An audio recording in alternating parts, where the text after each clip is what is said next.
वंदे पुरुषोत्तम। आज मैं आप लोगों के सामने श्री श्री ठाकुर जी की बहुत सी बातें फिर एक बार लेकर के प्रस्तुत हूँ, जो इस प्रकार है। श्री श्री ठाकुर के पास जब लोग आते थे तो ठाकुर जी बहुत प्रसन्न होते थे। लोग उन पे पास आएं और रहें, यही उनकी चाहत थी। सभी लोगों ने इसे देखा है, परंतु इस जाने अनजाने या रहने का कारण केवल बाहरी लोकप्रियता या लोगों से मेल जोल मात्र नहीं था। इसके अंतर्निहित कारण पर बहुत से लोग ध्यान नहीं देते हैं कि ठाकुर जी क्यों चाहते थे कि लोग मेरे पास आकर रहें और देखें, जाने। यानी इसी बात को मैं लेकर के आपके सामने कुछ बातें करूंगा। बोला गया है ना कि जब जब धर्म की हानि और अधर्म का उत्थान होता है, तब ईश्वर नर रूप धारण करके पृथ्वी पर आते हैं और हर प्रकार की ग्लानि को दूर करके मनुष्य को स्वस्थ तन और मन के साथ जीवन जीने एवं आगे बढ़ाने यानी बचने बढ़ने का रास्ता दिखाते हैं। तब वे चाहते हैं कि मनुष्य उनके पास आकर के उन्हें देखे, उन्हें जाने और उनके बताए नियमों का पालन करे, क्योंकि ऐसा करने से ही वे कुशल रहेंगे। प्रवृत्तियों के अधीन मनुष्य जब ब्रह्म के आदेश का पालन करेगा और उनका अनुसरण करेगा, तभी उनके वृत्तियों के बंधन कटेंगे और वृत्तियों के बंधनों से जो मुक्त है वही आनंद में रहता है। इसी उद्देश्य से श्री श्री ठाकुर मनुष्यों को अपने इतने निकट बुलाते थे।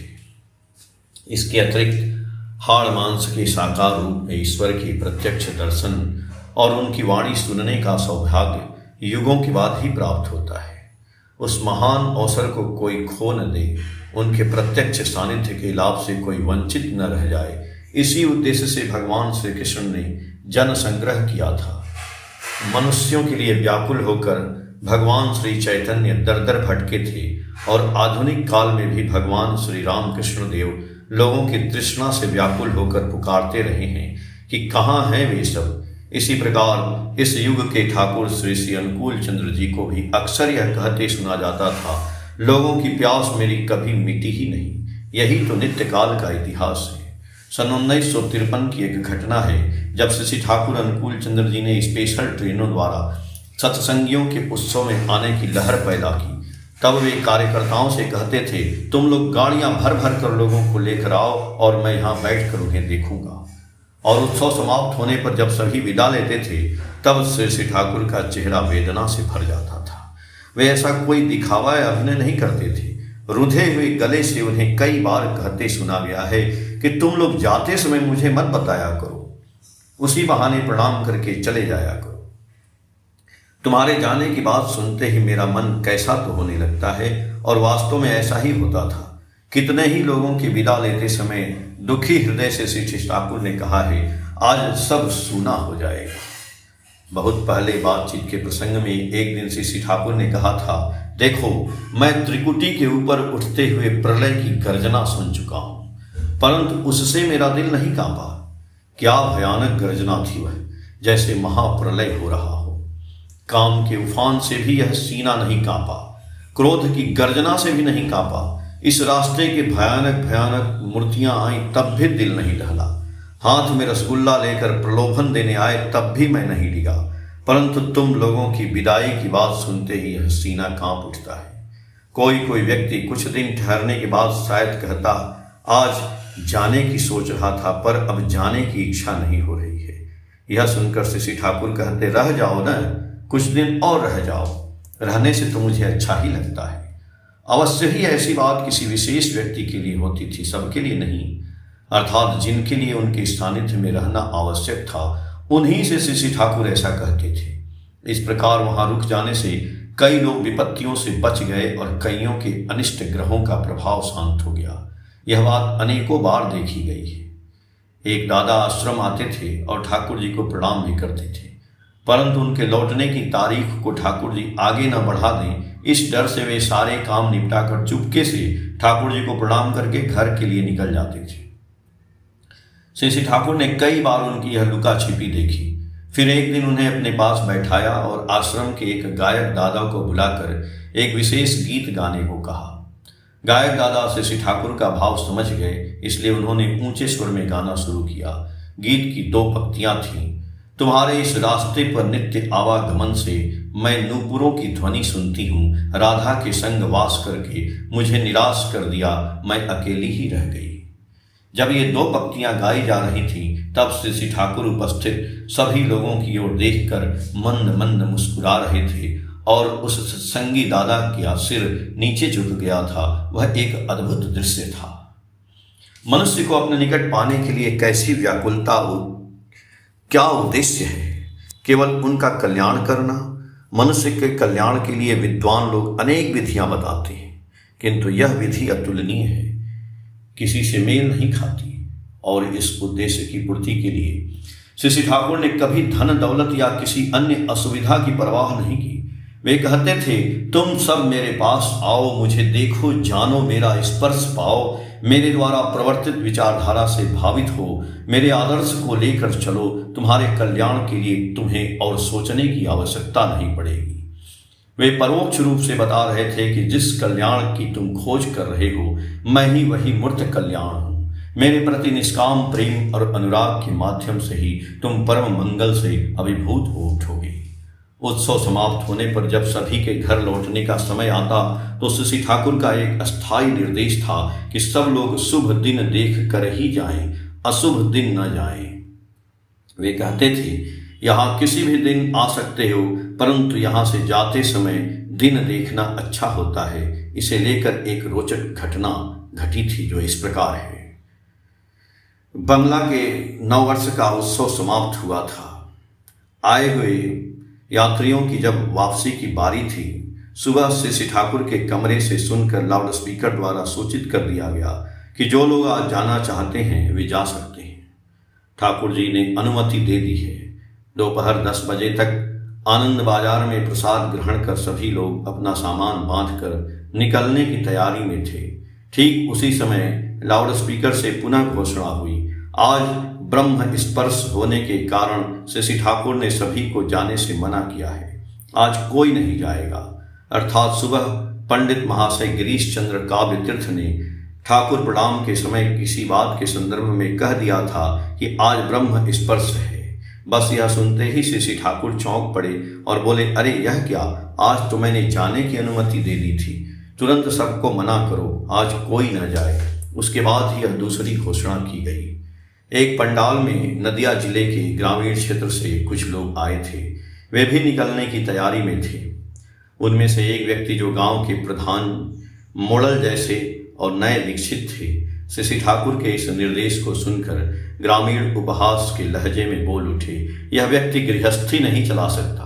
इतने सारे लोग आज चले जाते तो कम से कम उनका 2-3 समय का दाल चावल तो बच जाता। मोड़ल महाशय की ऐसी बात सुनकर सभी लोग हंसते हंसते लोटपोट हो गए। परम पुरुष के मुख से उच्चारित प्रत्येक शब्द और वाक्य मानव हृदय में जो हलचल पैदा करता है, उससे जीवन पूरी तरह बदल जाता है और अनेक अदृश्य बातें प्रत्यक्ष अनुभव में आ जाती हैं। केवल उनकी वाणी ही नहीं, उनका व्यवहार भी अद्वितीय गुणों से युक्त था। परम प्रेममय श्री ठाकुर अनुकूल चंद्र जी के जीवन की कुछ घटनाओं की समीक्षा करके अब हम इस विषय को समझाने का प्रयास करेंगे। एक युवक श्री ठाकुर के सानिध्य में आए। वह पहले से ही दीक्षित थे। श्री ठाकुर ने उनसे आश्रम में रहकर सेवा करने को कहा, किंतु वह युवक एक सरकारी नौकरी करते थे। आश्रम में रहने के लिए उन्हें नौकरी छोड़नी पड़ती और नौकरी छोड़ने पर परिवार के भरण पोषण में समस्या आती। उन्होंने अबाव श्री ठाकुर से निवेदन की और कहा कि नौकरी छोड़ने से परिवार कैसे चलेगा। उत्तर में श्री ठाकुर ने एक शाश्वत भरोसा देते हुए कहा, नौकरी करने पर भी वही खिलाता है, नौकरी ना करने पर भी वही खिलाता है। युवक के सारे संशय और दुविधाएं दूर हो गईं। वह आश्रम में ही रुक गए और श्री ठाकुर के बताए कार्यों में स्वयं को समर्पित कर दिए। सरकारी विभिन्न विभागों जैसे आयकर, पुलिस प्रशासन आदि के लोग विभिन्न अवसरों पर श्री ठाकुर के पास आकर उनके उद्देश्य और आदर्शों से जुड़े कई प्रश्न पूछते थे। कई बार वे शब्दों के जाल में उलझाकर उन्हें असहज करने का प्रयास भी करते थे। श्री ठाकुर के उत्तर कितने सटीक और अकाट्य होते थे, इसका एक उदाहरण यहाँ प्रस्तुत है। सन 1962 में पश्चिम बंगाल के तत्कालीन वित्त मंत्री शंकर दास बनर्जी ठाकुर जी के दर्शन के लिए आए। आश्रम के भारी खर्च की पूर्ति कैसे होती है, यह जानने के उद्देश्य से उन्होंने श्री ठाकुर से पूछा, आपकी आय यानी आपका इनकम क्या है? एक कुशल कूटनीतिज्ञ की भांति श्री ठाकुर ने सहज भाव से उत्तर दिया, आय मेरी मनुष्य है। यह उत्तर प्रश्नकर्ता को कितना समझ आया यह वही जाने। थोड़ी देर बाद उन्होंने पुनः प्रश्न किया, और आपका व्यय एक्सपेंशन? उसी सुर में श्री ठाकुर का उत्तर था, व्यय मेरा प्यार है। गौर से देखें तो श्री ठाकुर के ये दोनों उत्तर उनके दर्शन की मूल नींव है। वे स्वयं प्रेम स्वरूप थे। उनके प्रेम के आकर्षण से ही लाखों लोग खींचे चले आते थे और उस प्रेम बंधन में बंध जाते थे। धन देकर या किसी प्रलोभन से श्री ठाकुर ने लोगों को नहीं छोड़ा। उन्हें केंद्र बनाकर आज जो विशाल जन जागरण हुआ है, उसका मूल आधार उनका वही ईश्वरीय प्रेम का आकर्षण है। उसी आकर्षण से भारत के कोने कोने से और 7 समंदर पार से भी लोग खींचे चले आए। संक्षेप में कहें तो उनके उत्तर का अर्थ था, वे प्यार का व्यय करके मनुष्य को अर्जित करते हैं। छोटे से 2 शब्द, किंतु उनका अर्थ कितना गहन, सुंदर और सार्थक है। जब हम क्रोधित होते हैं तो अक्सर लोगों के मुंह पर कड़वे शब्द बोल देते हैं। उनके मन को कितनी ठेस लगी इसकी हम परवाह नहीं करते, परंतु श्री ठाकुर के मुख से कभी ऐसे कड़वे शब्द नहीं सुने गए। लोगों ने उन्हें परेशान किया, यहाँ तक कि उनके साथ दुर्व्यवहार भी किया, किंतु श्री ठाकुर ने कभी पलटकर बुरा व्यवहार नहीं किया। इसके विपरीत उन्होंने उनके साथ ऐसा सद्व्यवहार किया और इतनी आत्मीयता से बात की कि गलत व्यवहार करने वालों के हृदय में पश्चाताप जाग उठा। श्री ठाकुर अक्सर कहते थे, मैं किसी से कठोर बात नहीं कह पाता। कहने जाता हूं तो लगता है कि यदि कल वह मर गया तो मुझे बहुत दुख होगा। कड़वी बात न कह पाने के पीछे ऐसी मर्म स्पर्शी सोच क्या हमारे स्वप्न में भी आ सकती है? इसी विषय पर बातचीत के दौरान एक दिन सत्संग के वरिष्ठ कार्यकर्ता शरद चंद्र हालदार ने कहा कि हजरत रसूल पैगंबर की जीवनी में मिलता है कि उन्होंने कभी किसी से दुर्व्यवहार नहीं किया। उनका निजी सेवक कहता था कि मैंने न जाने कितनी भूलें और गलतियां की, पर प्रभु ने मुझे कभी डांटा नहीं। यह सुनकर श्री ठाकुर प्रफुल्लित होकर बोल उठे, अरे देखो, रसूल का जो अपना सेवक था, जो हर समय उनके साथ रहता था, उसने भी यही कहा कि रसूल ने कभी दुर्व्यवहार नहीं किया। अपने आचरण का यह समर्थन पाकर श्री ठाकुर अत्यंत प्रसन्न हुए और कई दिनों तक इस प्रसंग को अनेक लोगों से साझा करते रहे। एक दिन आश्रम के 2 कार्यकर्ताओं के बीच विवाद हो गया। विवाद बढ़ते बढ़ते गुस्से में क बाबू ने खड़ाऊ यानी लकड़ी की चप्पल उठाकर ख बाबू के सिर पर दे मारी। सिर कट गया और खून बहने लगा। दुखी मन से ख बाबू ने आकर श्री ठाकुर को सब बताया। पीछे पीछे क बाबू भी आ गए। तब तक उन्हें भी एहसास हो चुका था कि इस प्रकार मारना गलत था। ठाकुर जी ने सब सुनकर ख बाबू की ओर इशारा करते हुए क बाबू से कहा, क्या तुम्हें पता है कि उसकी माँ पागल है? क बाबू ने कहा, हाँ जानता हूँ। तब वेदना भरे स्वर में श्री ठाकुर बोले, तो फिर क्या तुम लोगों से मैं इतनी सी भी सहानुभूति की उम्मीद नहीं कर सकता? क बाबू लज्जा से गड़ गए। श्री ठाकुर के इन शब्दों ने उनके अंतर्मन को झकझोर दिया और वे चुपचाप पश्चाताप के आंसू बहाने लगे।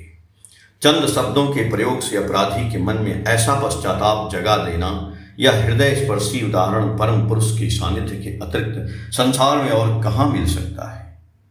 एक बार एक धनी भक्त आश्रम आए। उन्होंने श्री ठाकुर को एक बहुत ही उत्तम सुपर फाइन शांतिपुरी धोती भेंट करके प्रणाम किया। धोती को हाथ में लेकर उलट पुलट कर देखने के बाद श्री ठाकुर प्रसन्न हुए और उसे अपने पास रख लिया। थोड़ी देर बाद आश्रम के एक सेवादार भाई प्रणाम करने आए। ठाकुर जी ने वह धोती उन्हें देते हुए कहा, यह ले तू पहनना। वस्त्र भेंट करने वाले भक्त वहीं अन्य लोगों के साथ सामने ही बैठे थे। यह दृश्य देखकर वे दुखी होकर बोल पड़े, ठाकुर आपने धोती दे दी। मंद मुस्कान के साथ उनकी ओर देखकर श्री ठाकुर बोले, धोती उसने मुझे दी ही नहीं, इसीलिए उसे कष्ट हुआ। इन थोड़े से शब्दों में कितनी गहरी बात कह दी गई। यदि वस्त्र तुमने वास्तव में मुझे समर्पित किया है तो उस पर पूरा अधिकार मेरा है। मैं उसे किसी को भी दूं या पानी में फेंक दूं, क्योंकि वह मेरी वस्तु है। ईश्वर को समर्पण करने का भाव ऐसा ही होना चाहिए। और यदि उनके किसी को दान कर देने से दुख होता है तो समझना चाहिए कि वह वस्त्र उन्हें नहीं बल्कि अपने अहंकार को दिया गया था। मैं चाहता हूं कि ठाकुर मेरे दिए हुए वस्त्र पहने। यह मैं मेरे के भाव यानी अहंकार की तुष्टि की बात हुई, ठाकुर की नहीं। अब ठाकुर की मुस्कान का कारण भी स्पष्ट हो गया। उस हंसी के माध्यम से वे मानो कहना चाह रहे थे, मुंह से तो तुमने कहा कि धोती मुझे दी है, पर तुम्हारी पोल खुल गई। धोती तुमने मुझे नहीं, अपनी प्रवृत्ति अहंकार को दी थी। इसीलिए ठाकुर कहते हैं पूजा का अर्थ है वर्धना, यानी वृद्धि करना, अर्थात अभ्यास और साधना के द्वारा आराध्य के सद्गुणों को अपने भीतर बढ़ाना तथा स्वयं को उनके मन के अनुकूल गढ़ना। और वही सच्ची ठाकुर पूजा है। उसमें प्रियतम के सुख में ही मेरा सुख होता है। मेरी अपनी कोई इच्छा अनिच्छा नहीं रहती। जहाँ इस भाव का अभाव है वहीं प्रवृत्तियों की उपासना है, और प्रवृत्ति केंद्रिकता, स्वार्थ व वासना ही समस्त दुखों की जड़ है। जय गुरु।